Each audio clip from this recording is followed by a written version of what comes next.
Morning, everybody. Should we just bow our heads and pray for a minute? Lord, I just pray that as we gather together now and that you would help me to say things that will bring us together as a community and will help us grow as a community. Thank you for one another, and thank you for the love we have for one another. Amen.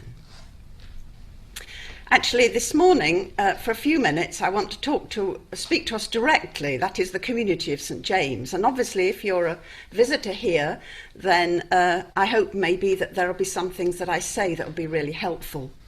I want us to think about what we're actually doing here. Here, Sunday morning after Sunday morning, only seeing each other in little windows. Do you know, this is our 25th Zoom service. Can you believe it? And maybe at the beginning it was kind of fun. Well, maybe not fun, but it was different. In fact, for some people, the whole of lockdown had some good things at the beginning. In spite of the restraints and the sadness over loss of life and illness, the spring and the early summer had many good things. Quiet streets, slowing down of life, the halting of so much that does our planet damage. And as well as that, something so far ahead in the future, like Brexit and the American presidential elections, that we still felt that there was plenty of time to hope and believe in change. But as the year trundles on, we do become, don't we, more and more aware of what we're missing, and especially at the moment for us as a community. Not being able to join together in our building to worship together. And for some of us, the thought of carrying on like this is very, very tough. It is difficult to keep a sense of self and to remain peaceful when we're too much alone. Some of us find being alone easier than others, but we human beings are social beings. We are meant to find our strength and our sustenance in being together.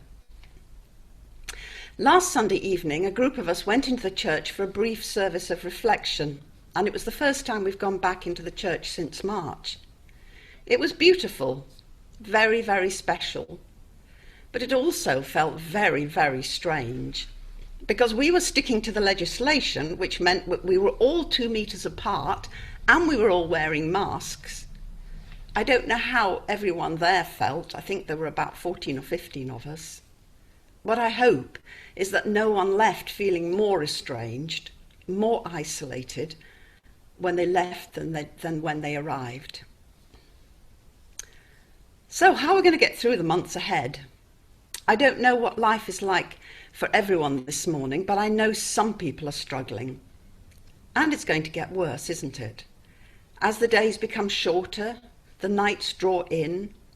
I used to love the autumn, but that was when we could look forward to special times of being together. Harvest, jazz at St. James, Advent Fest, clothes swap, even looking on towards the carol service and Christmas.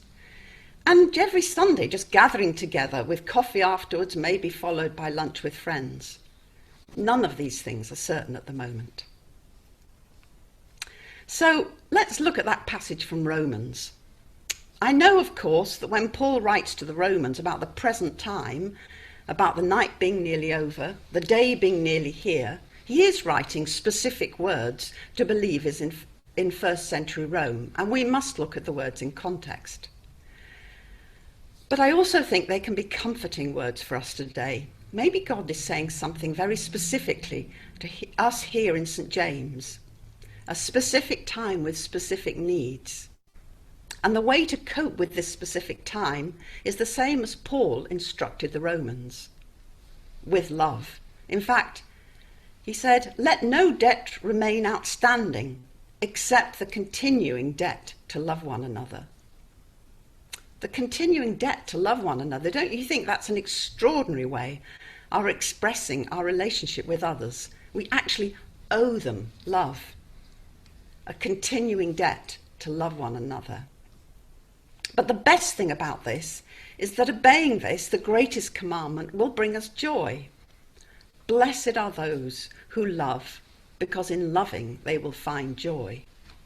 As we heard from Psalm 119, direct me in the path of your commandments, for there I find delight. I hope you don't find the picture of Snoopy on the service sheet inappropriate. The worship planning group couldn't resist Snoopy and his buddy Woodstock. We wanted an image that conveyed total happiness, total bliss. Direct me in the path of your commands, for there I find delight. And God's command is a command that makes sense. It hasn't come from a U-turning politician. It comes from a loving Father who knows what's best for us.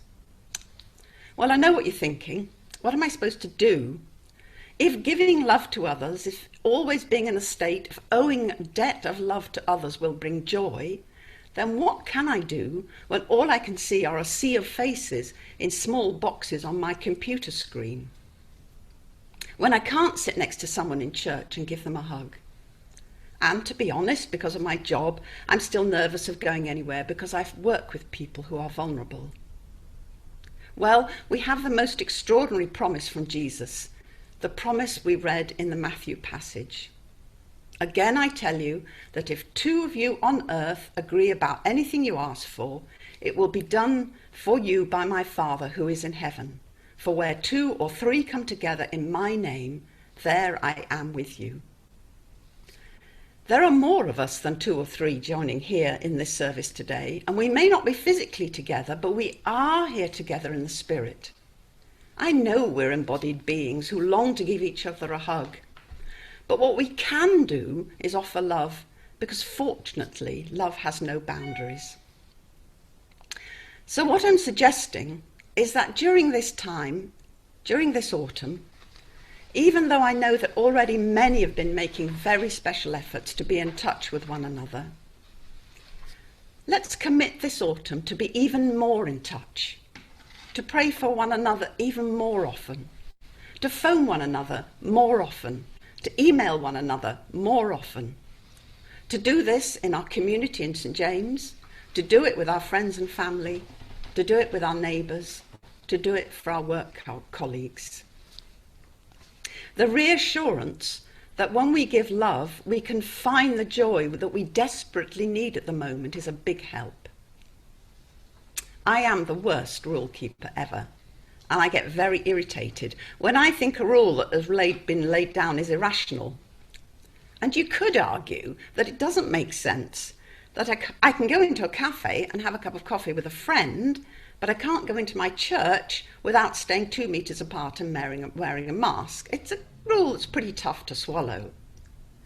But when we read, "Blessed are those who keep the law of the Lord," I can sigh with relief, because here is a rule to follow with joy, knowing that when we touch each other with love, then God is in our midst. So, as I finish, just look around at the faces above you and below, to left and to right. Just take a moment to pray for those people you can see. Maybe also take a moment to think who's missing. There are people at the moment who are very understandably running out of Zoom energy. We must make sure we send them messages of love during this time. And finally, don't be afraid to ask for help when you need it. If somebody phones you, if somebody sends you an email and asks if you're okay, be honest if you're not. Don't be afraid to ask for prayer. Bring someone up you trust and just ask. Don't be afraid to ask for practical help too. At this time, we need to be more active in loving one another than ever before. We need to nurture love amongst us. And then as we give and receive that love, then maybe, just maybe, we will remember this autumn as a special time when we as a community experienced love like never before. Amen.